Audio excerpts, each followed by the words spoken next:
Seguimos en esta edición especial del Noticiero Internacional de la Televisión Pública, que tiene que ver, todo el programa va a estar dedicado precisamente a la muerte, pero también a la vida de Fidel Castro. Y en este informe le contamos quién fue Fidel.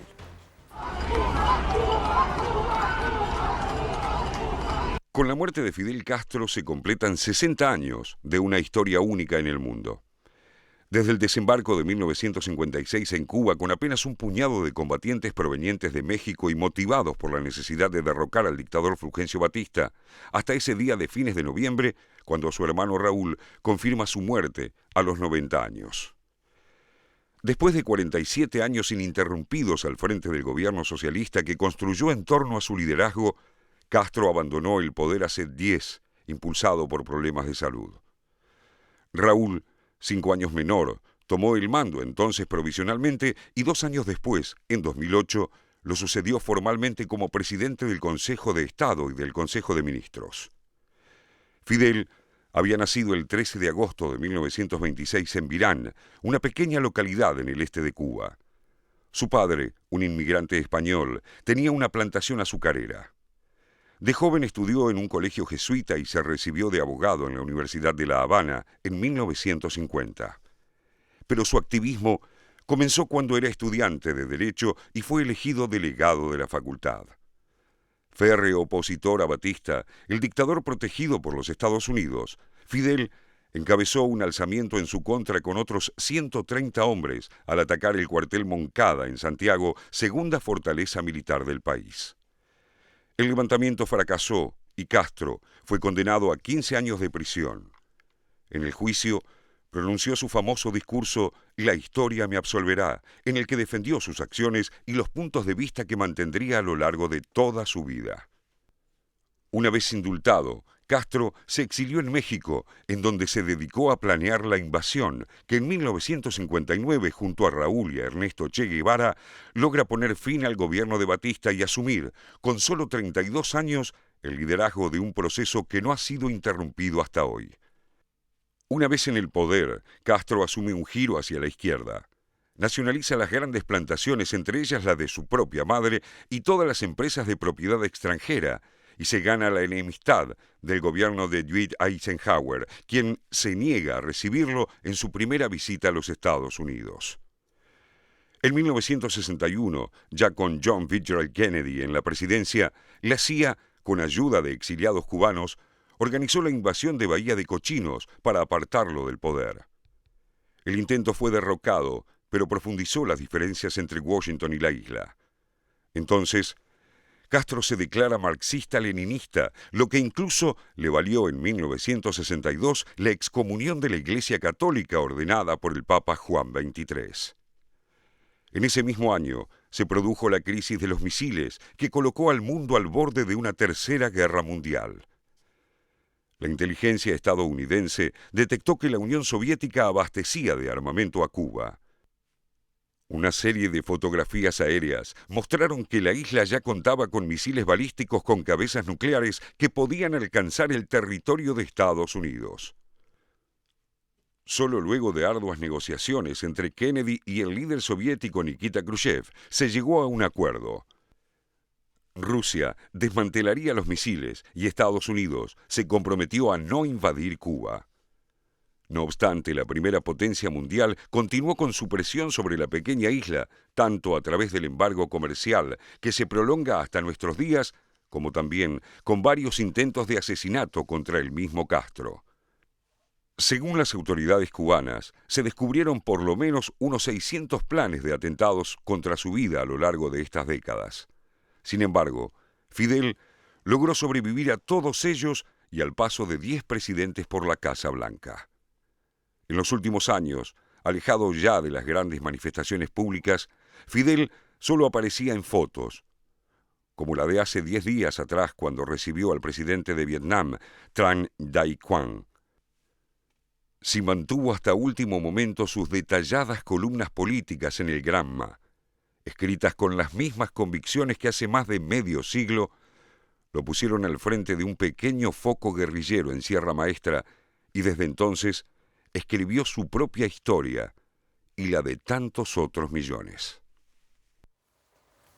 25 de noviembre, muerte de Fidel Castro, y es una fecha también emblemática para los cubanos, no solo por la muerte de Fidel, ¿no? Para muchos, Inde, es el inicio de la misma revolución, porque el 25 de noviembre de 1956, es decir, exactamente ayer se cumplieron 60 años, fue el día en que embarcaron en las costas de México, en el puerto de Tuxpan, en un yate de paseo llamado Granma, los 82 rebeldes que iban a hacer la revolución a Cuba. Se habían planteado eso.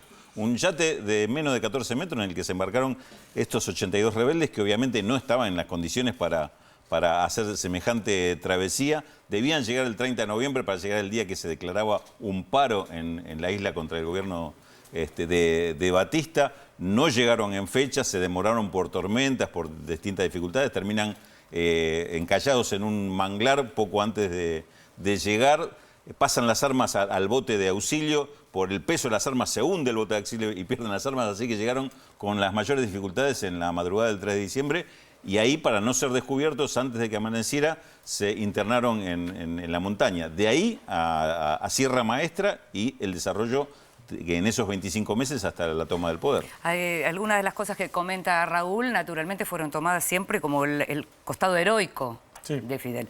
Pero mencionábamos al principio que en lo que estamos viendo, en lo que vimos durante todos estos años, y naturalmente estamos viendo ahora con su muerte, son repercusiones también del lado de aquellos que lo llaman el dictador, ¿no? Sí, yo veo ahí una especie de enorme malentendido alrededor de Fidel, de ambos lados. Digamos, es difícil un líder, como yo decía al principio, del espesor histórico de Fidel, enfocarlo con trazo grueso. Hay que empezar a hilar fino para entender bien qué es lo que hizo, cuáles fueron sus errores históricos, que obviamente los cometió. Un tipo que estuvo 50 años al frente de su país, difícil que no haya cometido algún error histórico. Entonces, el malentendido en el sentido de, por un lado, pensarlo desde la derecha como un líder estalinista, cuando evidentemente no lo fue, digamos. No fue un líder de la Guerra Fría, pero no fue un líder estalinista que produjo matanzas masivas o torturas masivas como Stalin, aunque sí hubo, obviamente, episodios de represión selectiva, podría decir uno.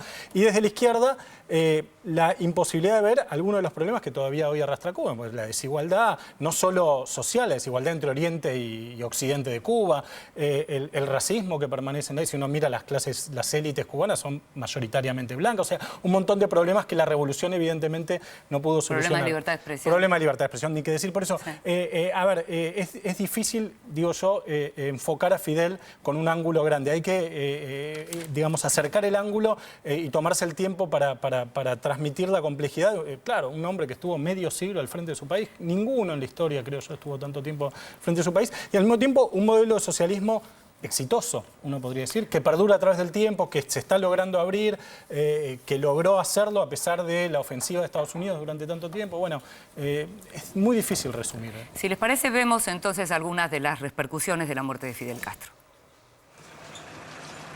Me parece que el líder histórico de la Revolución Cubana acaba de fallecer. Una noticia a nivel mundial y hay que ver ahora. Me imagino que nada cambie. Se llevan muchos años preparándose para que esto pase.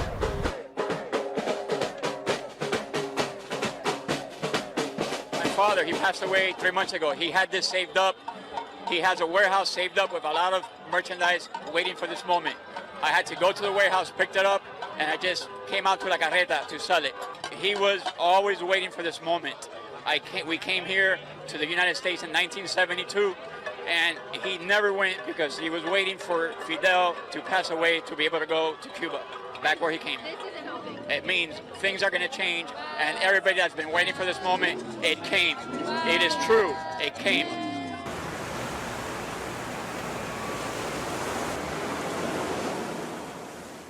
Bastante doloroso para el pueblo cubano, porque un hombre como ese nunca va a existir en la faz de la tierra.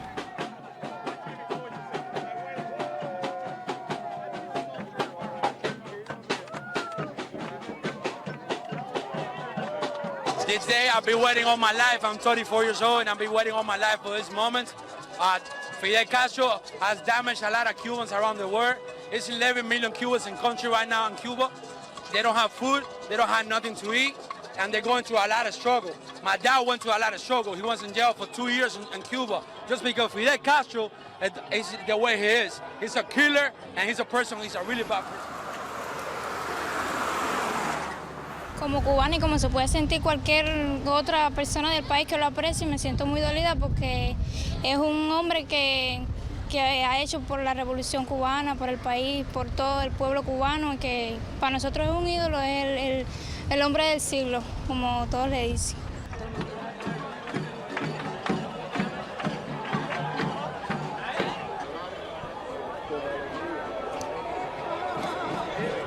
It's important for the Cubans in the island, and I think it's important for the Cubans in exile. For 60 years, people have been waiting for this time. Fidel Castro is a symbol of a tyranny that had killed many people in Cuba and has created a lot of wounds in the Cuban exiles.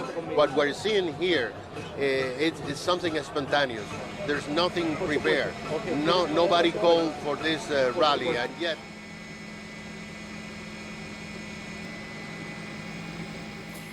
Murió el héroe, murió el tirano, la historia lo absolverá, todavía es demasiado pronto para saberlo. Nos vamos a otra pausa.